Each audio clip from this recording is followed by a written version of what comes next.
Someone at Netflix needs to get on this and make a documentary about these guys. What's up, everybody? So recently, the men at Guns N' Roses just announced a world tour for 2026. Mind you, these guys have been touring since I think 2016, 2017, when they finally were reunited after so many years of being apart. And it was one of those moments in music history that I think everyone, including myself, thought would never happen. And I thought was something really interesting that when they were giving interviews at the very beginning and they were asked, okay, well, how did this happen? Everyone only like Axel slash Duff, I guess they had a meeting and they decided that the only way that they were going to answer that question was logistically.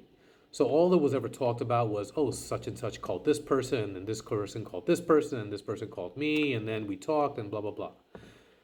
But what people really want to know is why and what happened when the two of them, or the three of them, or however many of the original group members got in a room and saw each other for the first time in God knows how long. And what I wish would happen is, as a child of the 80s, Guns N' Roses is my favorite rock band of all time. They were everywhere, when I was growing up. And even though Behind the Music did an episode dedicated to them, you got to keep in mind, this is a big story. It was one of the biggest bands, the most dangerous band. And 40 minutes to talk about their origin, their success, their demise, in all of that, just truncated. And if you ever go back and watch any episode of Behind the Music, for those of you who remember that show, it happens really, really fast. Everything is like so quick cut. Like there's no real time to breathe, no real time to kind of understand this particular moment in the journey of this artist or band. And so, what I would love, my dream scenario, is Netflix or some streaming service of some kind make like a four-part series, and hopefully Axel, who's notoriously reclusive and doesn't do any interviews, doesn't talk about these things, would actually sit down and reveal what was happening during this time. Like you can have one episode about how they all got together in the beginning, one episode about their success, one episode about how the band fell apart, and one episode talking about how they all got back together.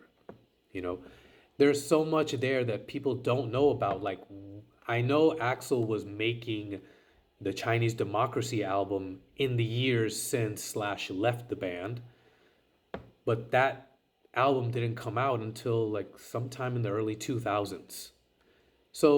And no one heard of him. It wasn't like he was making appearances. It wasn't like he did a solo project.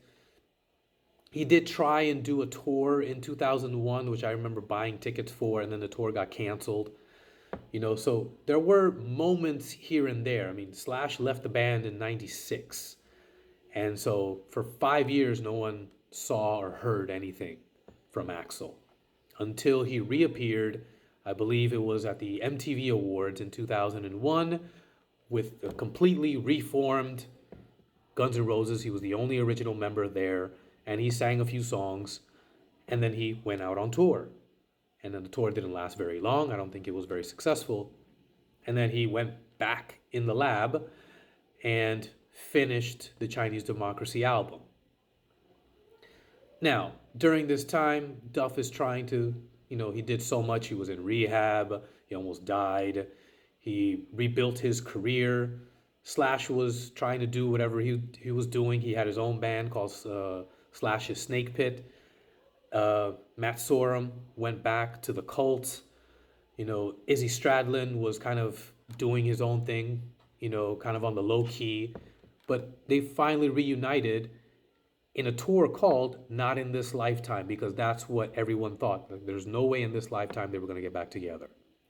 Kind of reminiscent of the Eagles back in the day.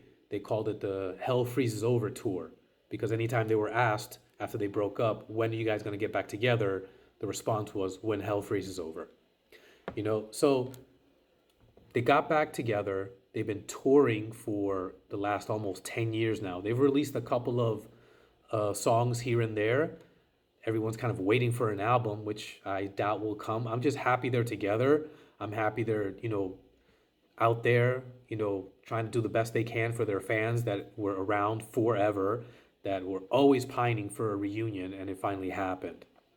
But I would love an in depth look at their entire story because I think they're one of the best and influential bands, since the 1980s. And, being the nerd that I am, I want to know all the details. There's so much I don't know and I'm not the only one that feels that way, that wants to see something like that done properly, not just inside 40 minutes. Anyways, those are my thoughts on it. What about you guys? Let me know what you think in the comments below. Smash that like button, give me a follow, and I'll see you guys next time.